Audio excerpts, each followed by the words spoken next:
Good afternoon, and thank you for joining us in this how-to series of webinar.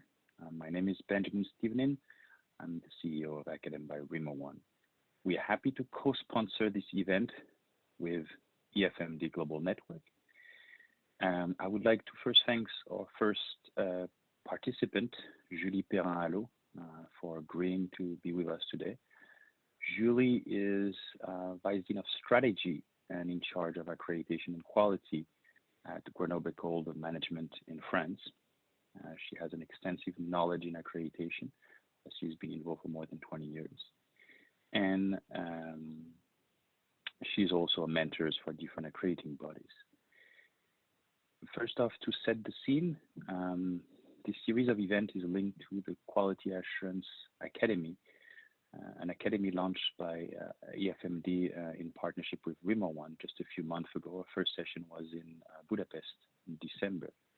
And during this academy, we realized that there was a lot of questions that the different mentees wanted to get answered. So we decided to launch this series of webinars to be able to address some of the problems that were raised during the academy.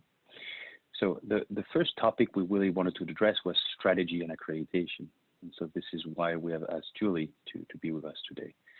The first question that I would like to ask to Julie is, what is an accreditation and why do you think it is strategic for a higher education institution to engage in such a process?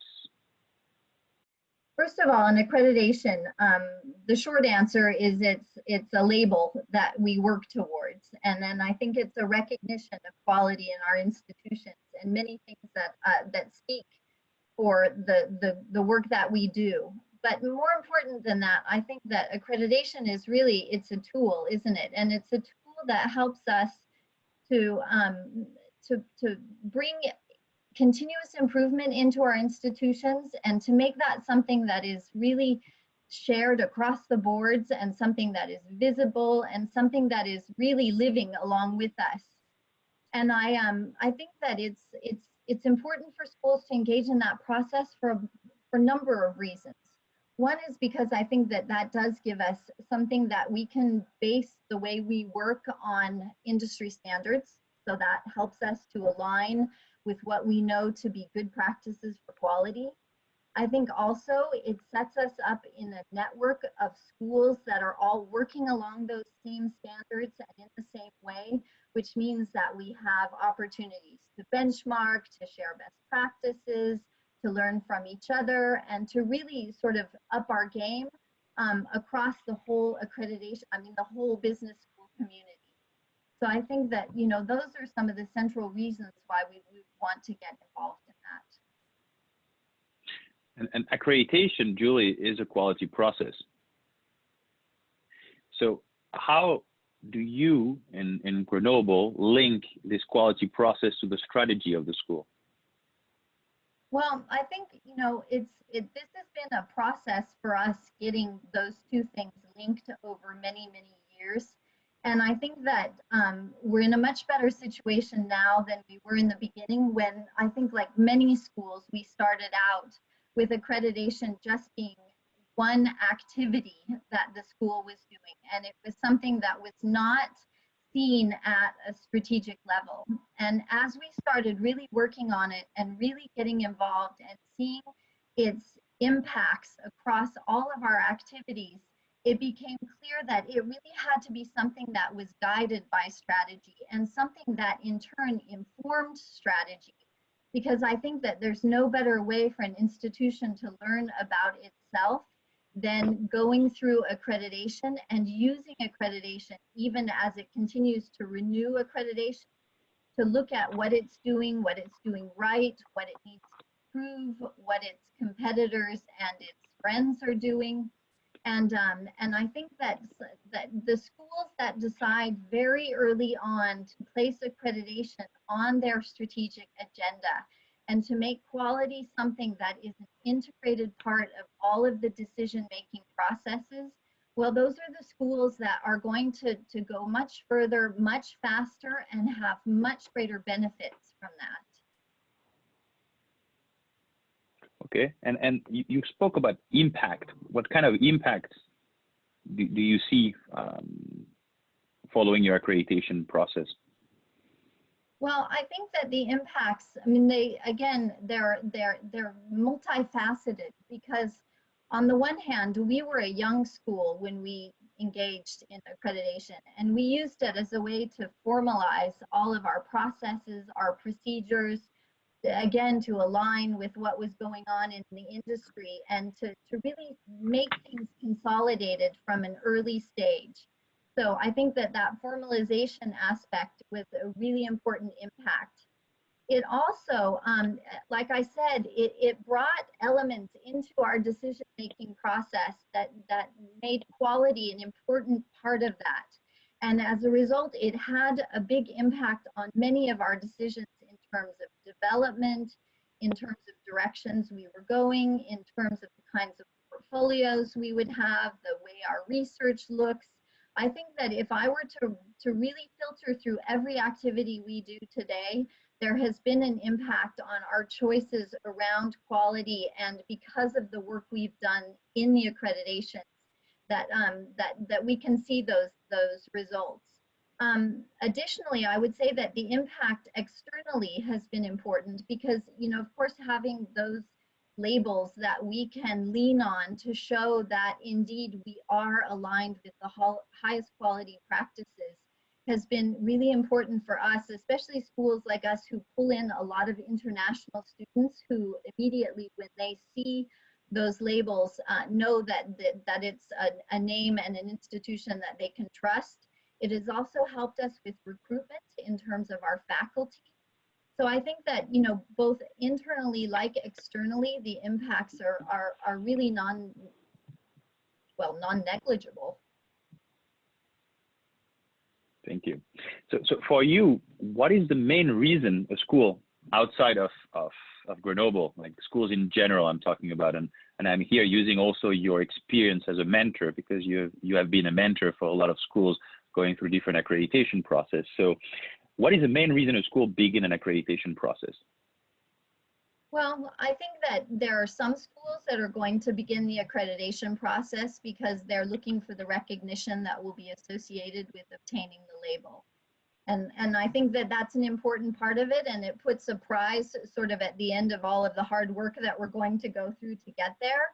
But I think that most schools, and more today, they're recognizing that the reason to enter into the accreditation process is because it really gives them an opportunity to ask themselves all the right questions about everything ranging from their identity to the vision that they have, to the mission that they're trying to carry out, to the way their internationalization, their programs, their executive education, to how it all fits together and how it comes back to sort of a coherent center, and how then they can put into place those mechanisms that allow things to keep improving almost organically as time goes by. So in your vision, you've seen a lot of schools starting the process just to be like the school next door. They see their competitor starting the accreditation process, and they say, look, because my main competitor is doing it, I have to do it as well. They don't really know in what they're entering, so they start feeling the pain of the accreditation after entering the process. And do you feel that a lot of schools are evolving, that it's completely changing their vision on accreditation, or they just, they just want the recognition and nothing else? I think that today I'm sure that there will always be schools that will jump in with the idea of just the recognition and without a real understanding of what it requires to get there.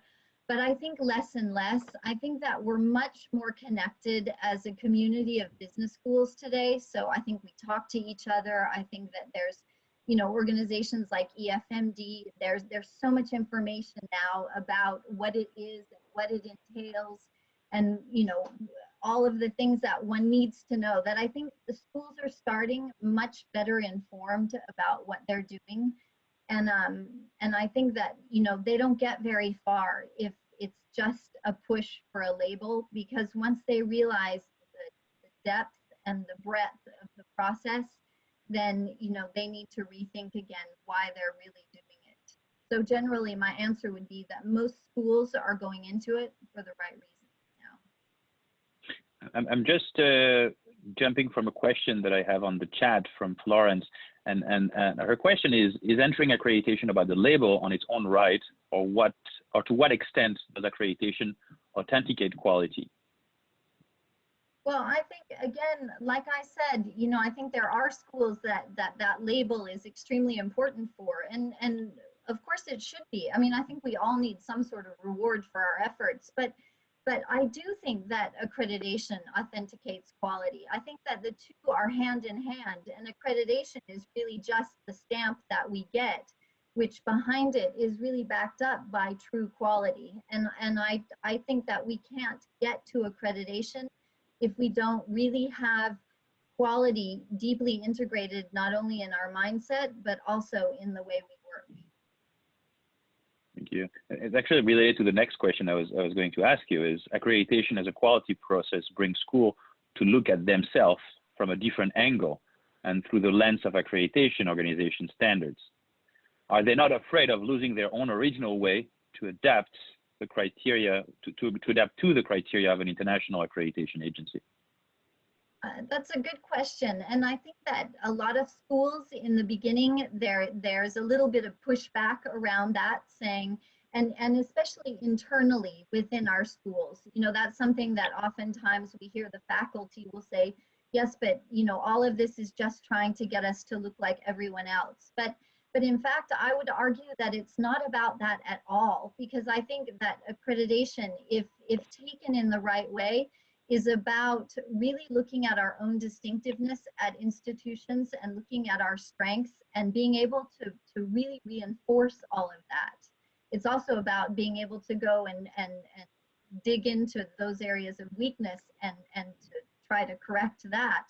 But no, I mean, if you look across the different, all of the accredited schools today, none of us really look alike. I mean, I think we all have our very distinct personalities that are related to, you know, our stakeholders, related to our geography, related to our missions, to our expertise. And all that accreditation is helping us to do is to go and look maybe with a little bit more objectivity at all of those things, and then to say, well, what can we do to make sure that these all have a common thread? And what can we do to really cast a light on all of them so that they're as visible and as strong as they potentially can be? But like you've been, as you said, for 20 years at Grenoble, so you were there through the entire length of your accreditation process. When you started the accreditation process, maybe you were thinking that Grenoble had some strength, and the accreditation process helped you reanalyze your institution and the strength of your institution. Would you be able to share some of those, like what you thought were your strengths, and after going through this accreditation process, what you realized were your strengths? Well, I think that, and I think that's a good question, and it would be one to ask of any school really that has been through this. But you know, I think that as we were, again, a young school and trying to develop our identity and wanting to be everything to everyone and thinking that we could do everything, once we started really digging into the accreditation and started looking at things like our mission and our identity and even what it meant to be a school in Grenoble, which for those of you who don't know, Grenoble is a real, an area of technology and innovation. A lot of people like to call it the Silicon Valley of France. So there's a lot of nanotechnologies, a lot of biotechnologies, all those things happening here. And the more we started working within the accreditations, the more we realized what an asset that was for us and how we needed to be a business school that was aligned with all of those things. And that meant that we had to make choices about what we would do and where we would put our energy and our resources, and what in terms of our own mission and identity would make the most sense, because you know, we aren't a Parisian school, we're not a British school. We had to really work on our own identity, and I think that the accreditations were something that pushed us to do that faster and better than we would have done otherwise. I have a question related to that from an anonymous attendee, which is asking, how do you ensure the focus on accreditation standards doesn't cause a school to lose its own unique identity? And I think it might be related to the question also that a lot of schools are seeing, you know, the standard of accreditation as black or white, and that you always have to obey expressly to those standards. What is your intake on that? Well, my feeling is that when we start working on the accreditations, and it doesn't really matter which one, you know, there are a lot of questions around, you know, who are you as an institution and what is your mission? And from that, how does everything fit together as a coherent package? And, you know, I think that when we start really writing, and I think that my experience too with the exchanges we've had with all the different peer review teams that have ever come to Grenoble, you know, it's always come back to, well, you know, who are you and how are you different and what is your unique proposal that you're offering to the business school community? And I've never felt that in any moment we were pushed to standardize or become something that we're not, and something that was in any way threatening to our own original identity. Again, a question from Florence, which is, quality is a planned and deliberate process, so must be an integral part of a school strategy. So schools need to be focusing on how the strategy is reflected in all activities. Therefore, how we know that we are doing what we intend and improving on our activities. Well, that's a great question, and there are probably several levels of response to that. And I would say one would be more sort of in an input area, and one would be more of an output. And one of the ways that I would say that schools can help ensure this reflection, you know, the way that strategy is reflected in activities and quality is to make sure that quality has a seat in the highest levels of school management. I always recommend, when I'm working with schools, that the person who is in charge of quality be a member of the executive committee, or at least a member of perhaps the director's committee, but so that that person is an active participant in discussions around activities that are not just quality-based activities, but so that quality has a place across everything we do.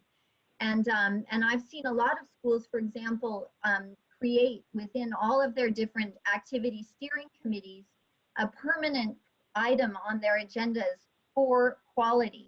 And so it becomes, little by little, it becomes a more strategic part of the activities. And when we start looking at strategic objectives of many different schools and the way that they're cascaded down into the activities, we start seeing quality show up as one of those items. And I think that that's just a really important part of giving quality its space and giving it the power that it has to really, again, help create coherency in what we're doing, and to just keep us all in that growth mindset and that improvement mindset.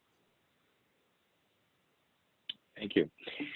So many institutions go for the short-term win with accreditation, with the accreditation label, and not the long-term one. What do you think those schools are losing in the process? And I think it's related to something we spoke already a few minutes ago. Yeah, I do think that we've touched on that, but you know, again, I think that, you know, we're in this for the long term, and accreditation and quality, you know, it's not about just one 5-year cycle to get the label and then we don't talk about it anymore. You know, it's something that keeps coming back again and again, and for good reason, because I think that we do have to have a long-term vision of what quality is and what accreditation can bring to us. And accreditation, again, for me, it's not a thing in and of itself. It's something that is there to really facilitate all of our other processes and to ensure that we are in the kind of decision making and strategic planning that keeps things in a long-term perspective and ensures that we have everything that we need and that everything remains really very faithful to what we have set out to do. And I think, again, that accreditation gives us the tool to do that. And if we do it with just a very short-term, sort of quick fix kind of mentality, then we miss out on everything that it sets the stage for over a much longer period of time. Thank you. Question from Adam. What would you say the biggest mistake schools make in approaching accreditation? Well, I would again tie that right back to what I've just been saying. I think that the biggest mistake is to think of it as something short term, and to think of it as something that we just turn on for a year so that we can write the reports and make sure that all the numbers are right, and then we shut it down again until we come back around into the next cycle. Whereas those schools that really set it up as being something that is ongoing, even when we're not in an accreditation period, then those are the schools that really, in the long term, reap the greatest benefits. Okay. Question from Jennifer. What is the value to a school in pursuing multiple accreditation? How do you find the focus of each accreditation complements each other or duplicates? That's a good question, and one that has had a great deal of debate, and I'm sure that debate will continue for a long time around that. You know, I think that my argument has always been that, you know, if we're to focus on the three major accreditations right now, I'm going to put aside all of our national accreditations, which most of us are, you know, mandated to do anyway. But if we were to look at AMBA and EFMD and AACSB, I think that, I mean, of course, we'll all agree that there are certain, well, we could call them redundancies between them, because there are areas that, you know, we're basically just reporting on the same things. However, I do think that if we dig a little bit deeper into each of those accreditations, we see that each one has its own perspectives on certain things. Like, for example, EFMD has always been much more of a champion around internationalization, much more so around executive education. They were really ahead of the game when it came to everything related to corporate social responsibility. And so, you know, I think AACSB also brings in elements that EFMD doesn't necessarily put the accent on. So, you know, and then again, if I were to add AMBA in there, which is a much deeper dive into a program, you know, I think that they come to the table with certain things that we don't find elsewhere also. So granted, it's a great deal of work to carry 3 or even 2. Certainly it requires more resources financially and otherwise. But, you know, I mean, Grenoble, we've been triple accredited for many, many years. And I would say that we still get something different out of every different accreditation that we do. And now we've worked hard to make sure that we've streamlined the process so that we're not doing things 3 times over, but we're capitalizing on those areas where there is crossover between the different accreditations, and then spending more time in the areas that are unique to each one of them to use those to push us further ahead in different areas.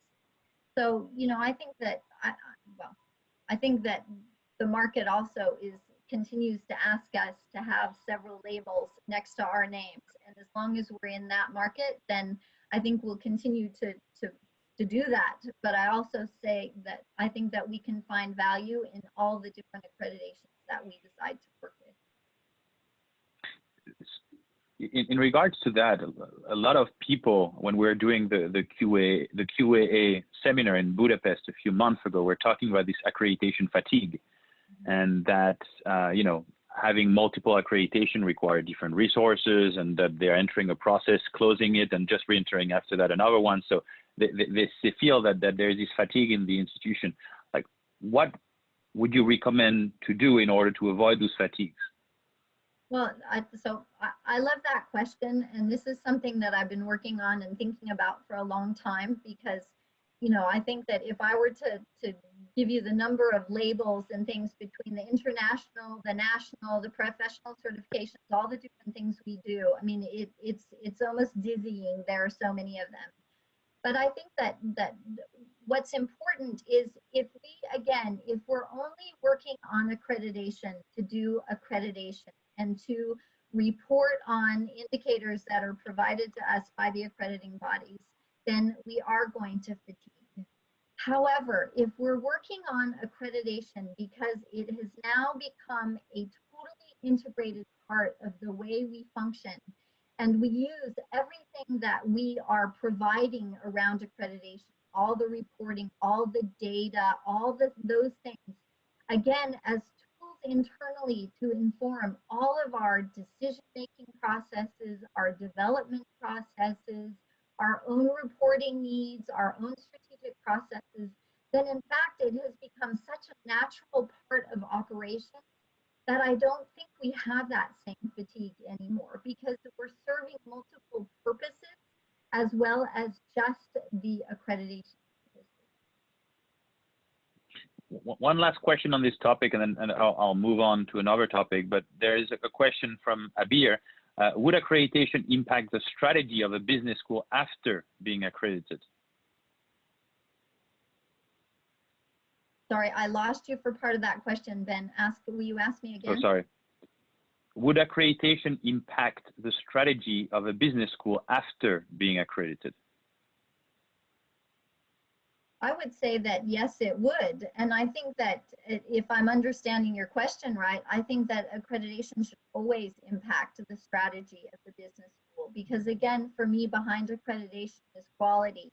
And I think that it needs to be an integrated part of the strategy. And I think that the strategic processes need to be something that are also calibrated according to the way that we are running our cycles of accreditation. So for me, the two are very intimately linked.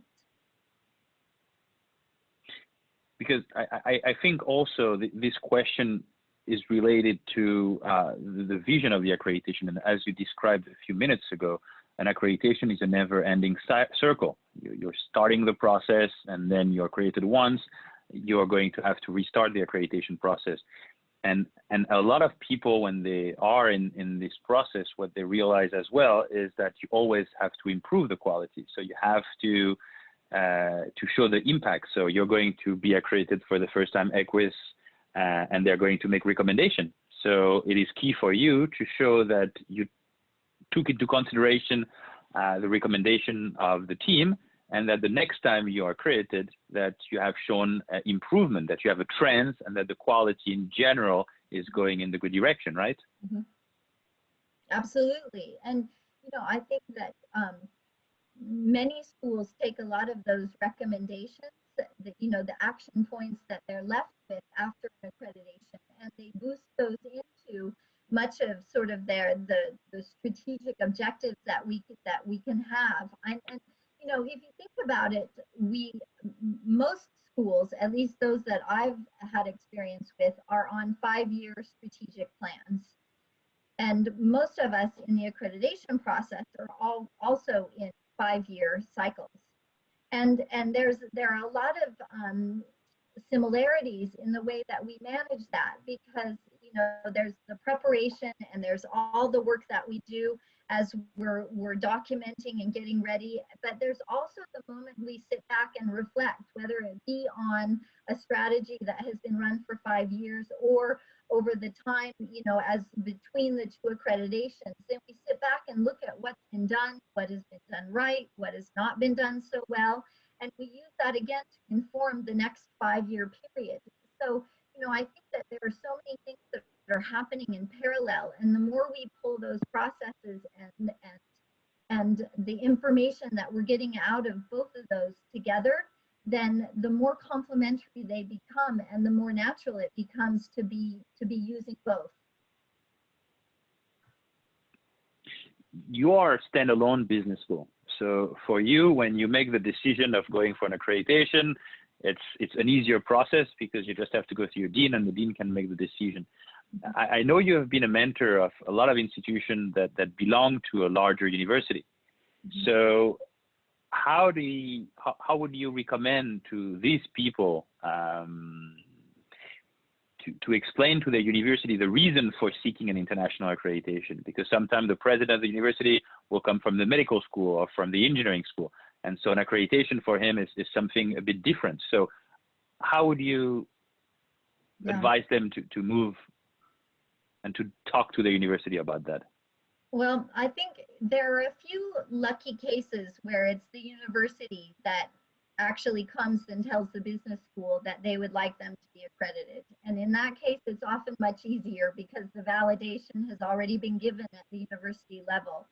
However, more often, it's the business school that is going to go back to the university and say, okay, in order to stay on the radar and to compete, we need to have this label, we need to have the quality in place, we need to be, streamlined and agile and as effective as possible, and you're going to have to support us in this journey.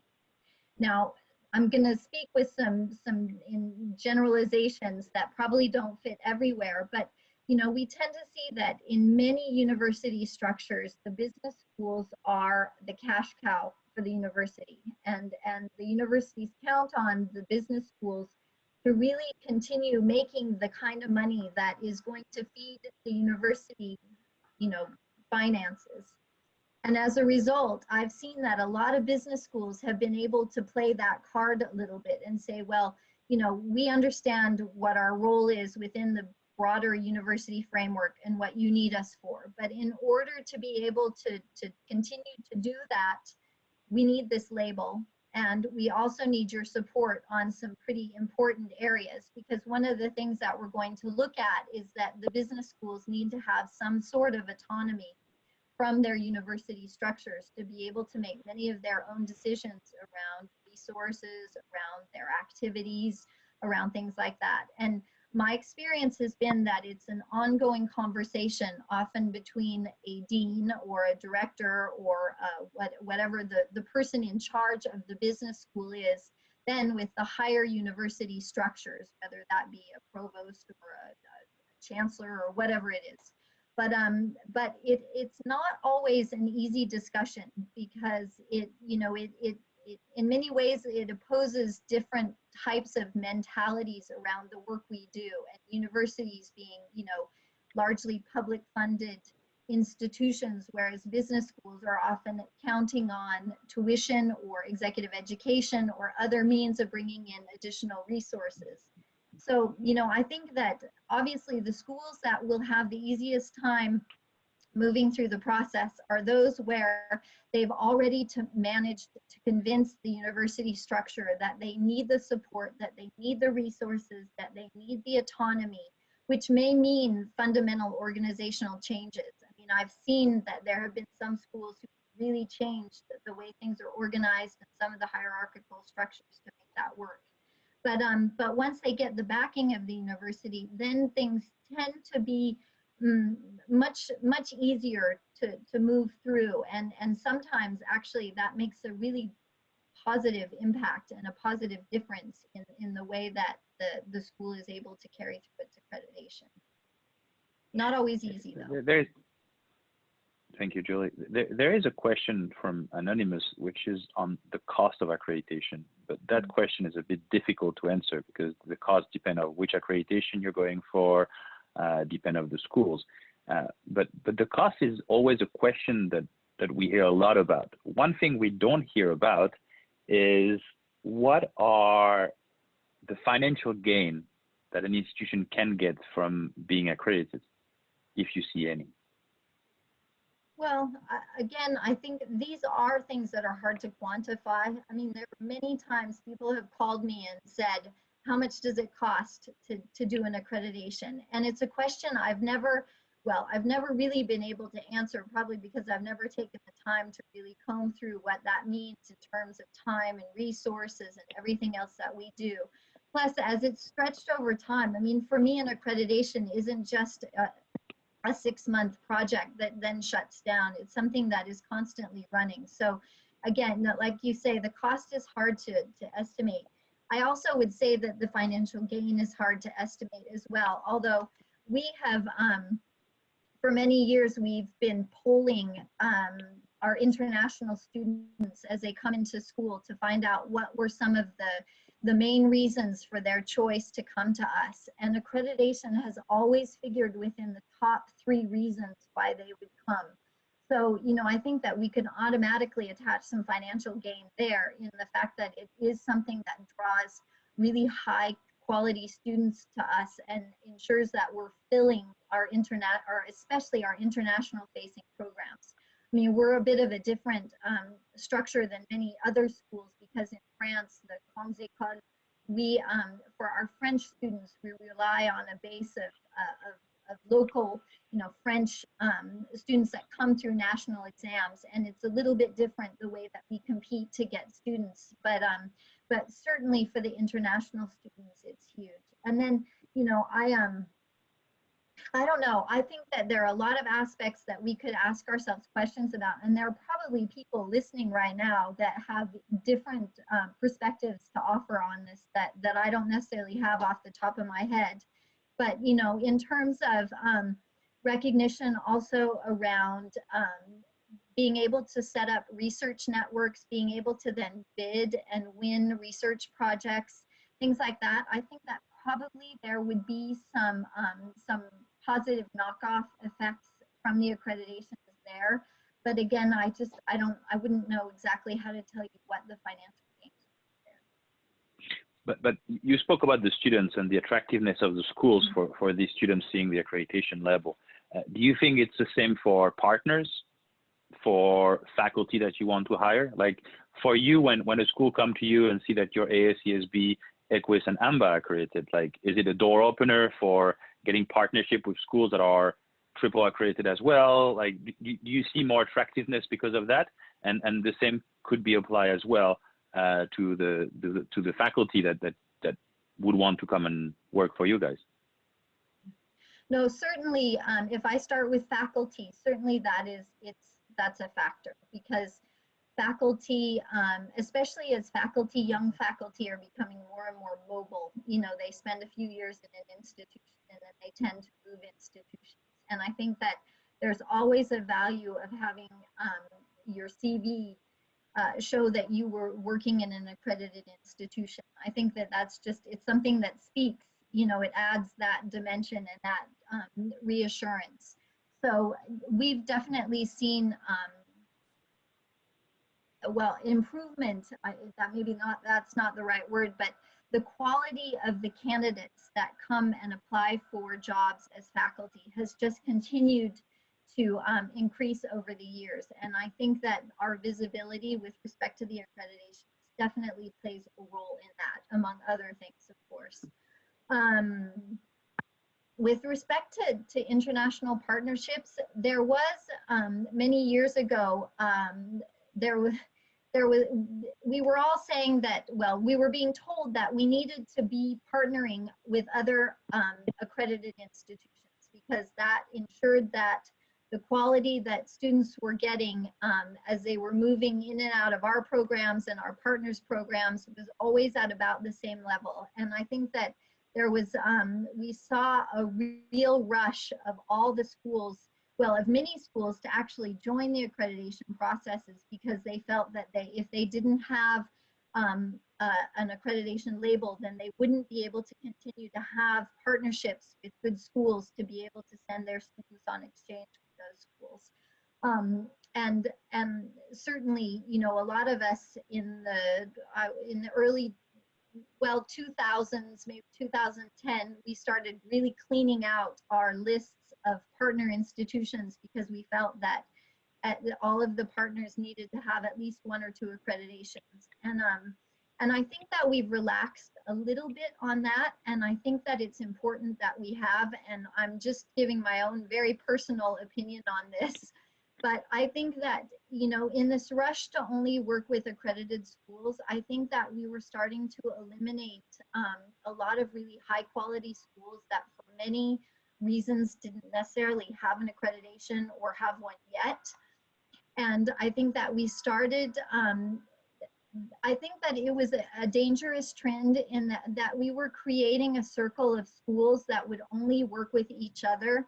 instead of opening that circle to bring other schools in and to perhaps accompany them along their own quality journeys, and as they were moving towards accreditation, to share our own best practices. You know, I think that we have a real obligation as schools that are accredited to go and help other schools. You know, I think that the more we're all good at what we do, the better off we are, and the better things we can offer to our students. So I would say that, you know, while yes, the accreditations were a way to ensure that we would get the best and brightest partners, I think that I would still today, I would warn about that, because I think that there's really good quality even when there's not necessarily an accreditation label. I'm jumping from a question from an anonymous person, which is linked to the COVID situation. And the question is, how different an accredited schools is reacting during this COVID-19 situation compared to any non-accredited institution? Oh, that's a good question. One that I haven't really thought about. I don't, you know, I would spontaneously, I would say that probably schools that are accredited, they know themselves quite well. They know their processes quite well. And hopefully that means that they have a bit more agility in their way to act, but I might be making an assumption that I shouldn't. But I would say that, you know, when I look at our example and the way we had to turn things around so rapidly as you know, the crisis came to France, I think that the fact that we have done all the quality work around what we do made it much easier for us to change everything and move everything online, move everyone at home to work, and still know exactly what the central processes were, what we needed to go and deal with immediately, so that we could make sure that we were taking the best care possible of our students, of our staff, of other stakeholders. And I think probably that the accreditations did play a positive role in that for us, but I think that that wouldn't be the only thing. Thank you. How does helping other business schools fit in with the competitive nature of the higher education? This is a question coming from Florence. And maybe here, Julia, I'll push you a bit further, because I know that at first you actually tried to help also all of your partner schools to be accredited. And you had even launched your own group of helping our partner schools to be accredited. So I think you could talk maybe about what you did there, and also explain this. You're in a competitive environment. You're talking about like other schools that are your partners, but at the same time, your competitor, because you're competing for students. And how does this helping one another fit in this competitive environment? Well, you know, and again, I'm going to own all of my own personal opinions on this, and anyone is welcome to disagree with that. I'm always happy to be challenged. But, you know, I really personally believe that the better we all are, that's, I mean, you know, what we're in education, and education is something for everyone. And I think that it's part of our responsibility to all be good, and to help schools, no matter where they're coming from, to be good. And you know, if we pull it back to just France, for example, and I think probably what you're referring to is the group of schools in France that came together and where we worked together around quality and accreditation. And a few years ago, you know, I mean, France is a hugely competitive environment for business schools. And there are a lot of very good schools here. And a few years ago, we started working together as a group, and especially as all of the quality and accreditation managers. And, you know, I think we all left everything competitive outside of the room, and we came in together and regularly. I think that, you know, over the last, I don't even know how many years, we've been meeting every couple of months as a group, just to talk about the difficulties that we're having and how we can help each other and what our best practices are. And I don't think there's ever been any sort of competition between us. On the contrary, I think that we've all gone in there thinking, you know, the more we can elevate the level and the quality of what we're doing in France, the more that will bring students into this country, the more it will make this offer attractive, and the greater our contribution will be. And I think that extends beyond our borders as well. You know, I really think that we're all in this together, and I think that there's a piece for everyone, and that the more we help and we support each other, then the more we're, in the end, we're helping the people that are coming to us to learn, whether it be young students, whether it be executives, whether, you know, whether it be companies that are looking for ways to navigate what is a world that is changing so rapidly. And I think that, you know, I just think it's our duty to look past being competitors in those moments, because I think that we will all win in the long run if we help each other out. But I think also, sorry, I'll just make a remark as well there. It's key to see that a school that is Triple Crown like you're looking at the accreditation process a certain way. But when you talk to a school that is just entering the process, you're going to learn from them, because the standards are different, because everything is different. So having schools at different part of the journey of accreditation is always really interesting to see what they're struggling with, and maybe it makes you reflect on your own accreditation process. And I think that's something also really interesting for this discussion. I agree. And let us never become so pretentious as triple accredited institutions to think that we've figured it all out, because we haven't. And on the contrary, I would warn and say that it's not because we have the Triple Crown that we can just relax and think you know, everything's okay forever. And we need to be interacting with schools and organizations from all different horizons, because we still have so much to learn, and it's all mutually beneficial in the end. One question is, would you recommend changing everything or anything in an institution to align with the accreditation needs?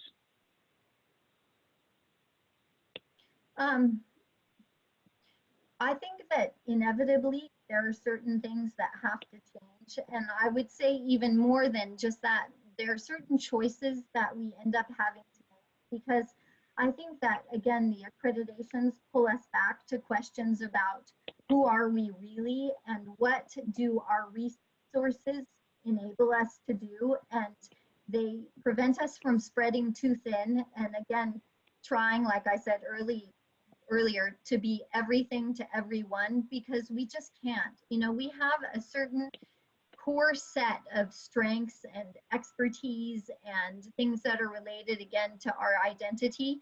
And the accreditations should help us to really reinforce that, and then to look and see maybe what things we need to eliminate from the picture, because they don't fit into that, to that model and that schema that we have for ourselves. I think that in no way the accreditations ever push us to change entirely. I think that that's not at all the purpose. I think the purpose is to help us ask the good questions about who we are really, and then to make sure that everything grows out of that very naturally. Thank you. One question which is linked to the accreditation journey is, in your opinion, what resources are needed to begin an accreditation journey? And maybe here, from your expertise as a mentor, you can give some best practice of some of the things that you have seen in schools in the UK or other part of Europe. Good question, and a question that I get asked probably more than any other question, really, because schools struggle to figure out exactly what they need to do this in the way that is the most comfortable and the most long-lasting, and so that things are sustainable in the long run. And I would say that, you know, in the past, when the accreditations were just beginning, you know, oftentimes a faculty member would be given some release time to be a project manager, basically, and would have to manage the accreditation process and run it through to its end, and then that person would go back to the faculty, and then 5 years later, somebody else would be pulled out and have to do it again. And that meant that things were not really being used. It also put the schools at risk for not obtaining accreditation or obtaining reaccreditation. And it was such a waste of energy in many ways. And so, I always come back and I say that I think in a perfect world, now I understand that we don't live in a perfect world and that not every school has the resources available for this, but I would say that it's a conversation that needs to be had in a school that is seeking accreditation. And I think that basically we need somebody in charge of accreditations, in charge of quality, who is an executive member of the institution and that has direct access to the dean, because I think that the subjects are important. And as I said earlier, this is what needs to inform strategic processes. It needs to inform developmental decisions. It needs to inform all kinds of operational decisions. And so that piece needs to be on the agenda and in the minds of everyone at all times. And since I've been in the executive committee in Grenoble, we have seen a huge difference in the way that plays out and in the impacts that we've had with quality. I would also say that, so there needs to be that person in a very strategic and high level role. Then there needs to be somebody who is there who is bilingual in the sense that they speak information systems, data, and they speak quality and accreditations. Because if you have a person who's there and who understands what is being asked for in the accreditations and what we're trying to achieve with that, but at the same time is completely conversant with all of the IT tools and the things that we need to be able to use systems like the one that you propose, Ben, that allows us to go and collect all kinds of data, but then needs to make that data speak, whether it be speaking in the reports that we submit for the accreditations or that speaks to the different activities in the school, like the faculty, choices about faculty hiring, about promotion, about qualifications, about allocation of faculty across programs. These are decisions that we're making all the time, and not just because of the accreditations or for the accreditations. But if there is someone in the accreditation team that is collecting that data and making it speak, then that brings, again, that piece into normal operations of the school. Plus, it makes it very comfortable for the accreditation team when it comes to reporting, because somebody understands it and is doing it consistently. Then I also think that, we often see in schools people who accreditations, they tend to have a strong link into the pedagogy teams, especially around things related to learning outcomes, AOL, things like that. So there's often somebody in the accreditation, the quality offices, that helps out with that, whether it be on a very part-time basis or a full-time basis, whatever. But, and then I think you also have to have people in that team that know how to write and know how to tell the story of an institution, because if nothing else, accreditation is a story, and there's a really important narrative that we have to not only create for those who are our external auditors, the ones that are looking at us, but also internally, because we're creating our own story around that. And I think that also brings so much to creating that sense of identity and vision and mission and coherency around everything that we do. So I'll just a recap. You need somebody who's in contact with top management, if not part of top management. You need somebody who's capable of doing everything that is related to data and then pumping it back into all of our processes and decisional processes in the institution, while also using it for reporting. And then you need somebody who's capable of writing and telling that story. One of the facts is you're talking about the person in charge of accreditation is linked to the decision making of the school at the board level or elsewhere. In a lot of schools, it's not the case. And so how do you make sure that the institutional strategy is constantly aligned with the accreditation strategy? Well, if you're part of the board, you have a voice, but if not, it's a bit more difficult. Well, then I think a lot of it falls upon the individual, that is the accreditation manager or the quality manager or whatever, to really continue to make those inroads into and create the opportunities. I mean, even if that person does not sit on top management, that person needs to really find a way to have a voice to top management and within a lot of the activities. And, I think that there are personality types that help with that. But I think that, people who are in charge of quality and accreditation need to be out there, be, championing the cause, be talking about what they're doing, be communicating. There's a huge communication piece around all of this.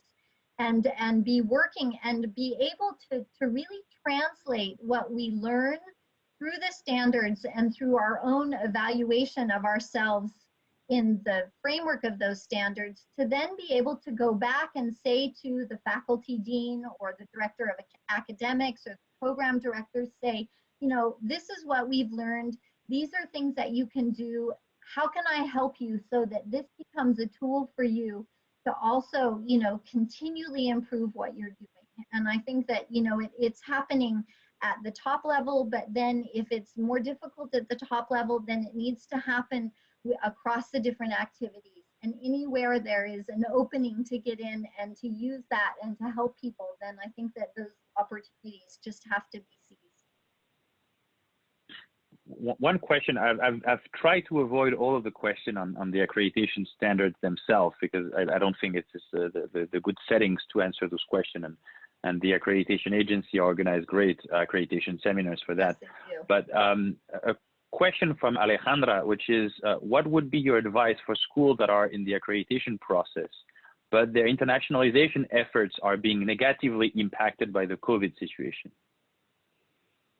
Well, I had that conversation not just this morning with the executive committee in Grenoble, because even though we're already accredited, we're aware that this crisis is going to have a huge impact on internationalization. And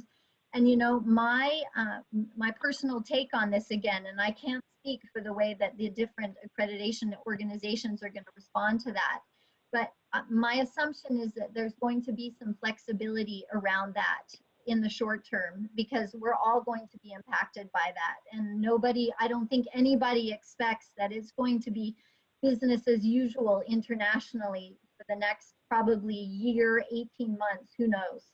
And so I think that we can be relatively relaxed about that. But I also think that we're faced here with a huge opportunity to think about what internationalization means in our schools in an era where we're talking more and more about, the impacts of climate change and, our carbon footprints. And, I think that I would like to invite as many people to the table as would like to be there to talk about what this means and how can we look at internationalization in a different way, because I think it's an important part of what we do. I think it's an important part of what our students learn and the experiences that they have. But maybe there are ways to talk about this differently. And maybe this crisis is going to push us into having those conversations. There is a last question because the time is running, but David just asked a question, and I really like this question, so I'm going to ask it to you, Julie. And this is also a question that I will be able to ask Thomas Clef, Dean of Fosheim University, who will be the last of our speaker in the webinar series. The question is, senior leaders sometimes really take notice when there is a financial message behind a new venture. What is one thing that has really made your senior leaders take a journey to achieve accreditation seriously? So in a way, how do you make your senior team understand the value of accreditation? Well, that's a good one, and I probably need more than 1 minute to answer that. But I think that again, it's on so many different levels. And I think that one of the easy answers is that accreditation it brings us into a network of schools that are good schools, that are recognized schools, that creates opportunities for the networking, for the visibility, for all those things in terms of reputation and image that we're all looking for as schools. And I think that senior leaders tend to sit up and listen when it comes to those elements around image and belonging to that club. But then I also think that when we can start showing the positive impacts that accreditation has on the way our processes look, on the satisfaction of our students, on the satisfaction of the companies that are working on with us, on the impacts of our research, and I'm not just going to say in terms of starred research papers, but also in terms of the impacts that we're having on companies and others that are applying our research, then I think it's a whole collection of arguments that we're going to put together and present to senior leadership and say, these are all of the different dimensions where accreditations are going to make us better and make us brighter. And I think that probably there's a lot that we could put together to actually share those different arguments and those different points of schools. Thank you, Julie. That was, I think, the last question. A lot of questions came today on faculty and faculty involvement, and this is exactly what we're going to talk about with Adam Thomas on Wednesday. And Adam actually had some really interesting ideas that he presented to us a few weeks ago in Budapest during the QA seminar. So that's what we're going to address on Wednesday at 1 p.m. Thank you, Julie, for taking time today. It was really enlightening, and I hope that you all liked it. We will have a recording of this session available online as of tomorrow. And as I told you, we have a LinkedIn group that has been started for you to be able to exchange and ask questions, and the different panelists will try to answer. And actually, even you guys, the attendees, can answer to start having a discussion going. So thank you very much, everybody. Thank you, Julie. And well, speak to you all soon, and stay safe.